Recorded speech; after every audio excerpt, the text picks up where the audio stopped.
चाल समझने की बात होती है पत्रकार महोदय, ये चाल नहीं होता है, यह माल समझने की बात होती है। बिहार के मुख्यमंत्री अब नीतीश कुमार जी के बाद दो चेहरा होगा। एक चेहरा होगा मुखौटा का चेहरा। बस उनको कहिएगा, अगर बोलना है तो बोलिए कि उनके परिवार में कौन कौन लोग अब बेरोजगार बचे हैं, उनको कहाँ कहाँ सेट करना है। तो 10,000 से महिला को सम्मान होता है, 2 लाख रुपया देते, 1 लाख रुपया देते, 10,000 में रोजगार शुरू होता है। मांझी जी किसके प्रवक्ता है? जदयू के प्रवक्ता है क्या? कल जीतन राम मांझी ने कहा है कि अगर नीतीश जी की इच्छा होगी तो सम्राट चौधरी ही बनेगा मुख्यमंत्री। कौन बोले हैं? जीतन राम मांझी जी। मांझी जी किसके प्रवक्ता हैं? जदयू के प्रवक्ता है क्या? है तो बता दीजिए आप लोग। जदयू तो वो प्रवक्ता है नहीं, या नीतीश जी ने तो अधिकृत उनको नहीं किए हैं कि मांझी जी आप बता दीजिए कि कौन हम किनको हम मुख्यमंत्री बना रहे हैं। बस इतना ही है जीतन राम मांझी साहब लोगों का, कुछ से कुछ बोलेंगे ताकि सुर्खियों में बने रहें। भैया जो बात सच्चाई हो उसको बोलना चाहिए। वैसे भी जीतन राम मांझी साहब को बहुत नैतिकता बचा नहीं है जो अन्य चीजों पे बोले। बस उनको कहिएगा, अगर बोलना है तो बोलिए कि उनके परिवार में कौन कौन लोग अब बेरोजगार बचे हैं, उनको कहाँ कहाँ सेट करना है, इसके बारे में बोले। किसको मंत्री बनाना है, किस समयन को समधीन को मंत्री में सेट करना है, विधायकी में बनाना है, लोकसभा भेजना है, इनके बारे में सोचे। राज्य और प्रदेश की चिंता इन लोग काहे कर रहे हैं? इन लोगों को प्रदेश की चिंता चिंता इन लोगों को चिंता करने की जरूरत नहीं है, क्योंकि चिंता किए होते तो इन लोगों तो लोकतंत्र को खत्म किए हैं। ये कहते हैं 2400 से ये हारे हुए लोगों को हम लोग कैसे जिताते हैं। तो जो लोग लोकतंत्र को खत्म करने की बात किए हों या उसमें अपना योगदान दिए हों, उन लोगों को लोकतंत्र बचाने में, समाज चलाने में, सरकार चलाने में के बारे में नैतिकता का अधिकार ही नहीं है बोलने का। आप निशांत कुमार को कैसे देखते हैं, क्योंकि निशांत कुमार पे सवाल खड़े हो रहे हैं कि क्या चला पाएंगे जदयू की नहीं चला पाएंगे। निशांत जी के बारे में मैं अभी क्यों बोलूं और कुछ भी बोलूं, जब वो कुछ करेंगे तब ना बोलेंगे। निशांत जी तो अभी एक हमारे आदरणीय नीतीश बाबू के सुपुत्र हैं, तो कुछ करेंगे, उनके क्रियाकलाप देखेंगे, तब उसके आधार पे कुछ बोलेंगे। अभी क्यों बोले उनके बारे में कुछ? आपके विधायकों ने साथ नहीं दिया, एक और 3 कांग्रेस के विधायकों ने साथ। ये साथ किन परिस्थितियों से नहीं दिए हैं? मतदान से दूर क्यों रहे हैं? कौन सी गहरी साजिश हुई है?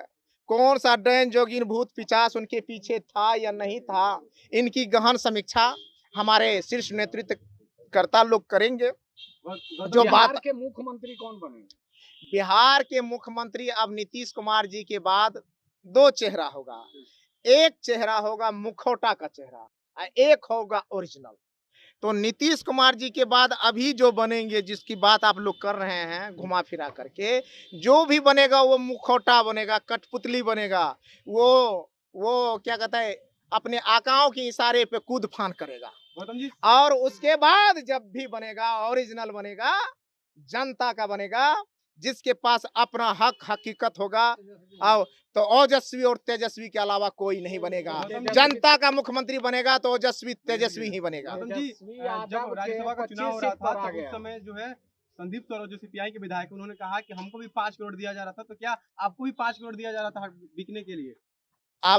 अब किसको क्या मिला नहीं मिला, वो किसको क्या ऑफर आया नहीं आया, मैं तो नहीं जानता हूँ। और मैं तो कहता हूँ किसी के पास इतनी दौलत ऊपर वाले ने नहीं दी है कि मेरे ईमान को, जुबान को और स्वाभिमान को खरीद सके कोई।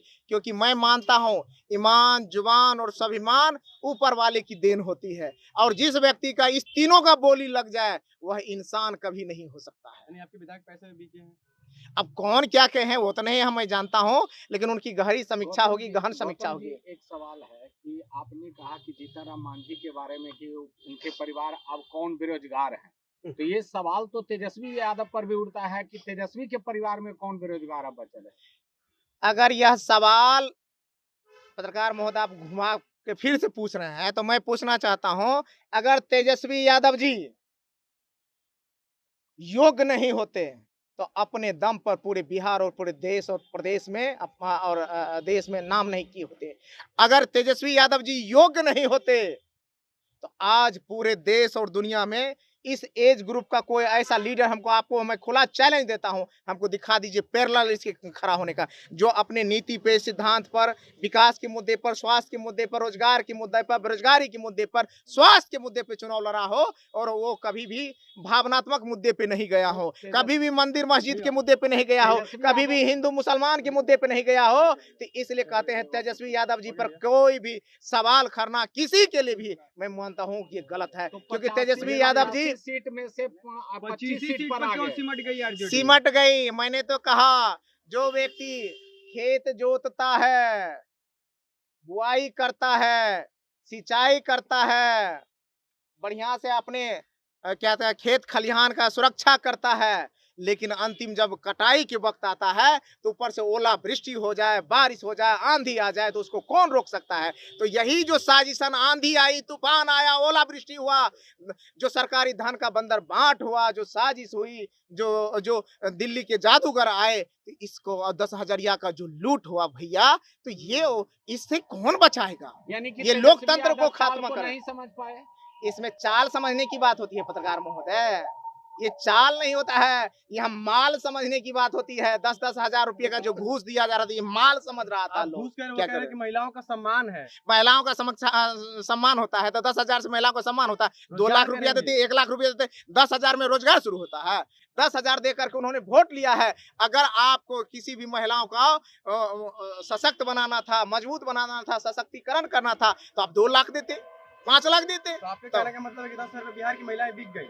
10,000 में बिक नहीं गई। मैं ये कह रहा हूँ कि उसको भटकाव के रास्ते पे खड़ा कर दिया।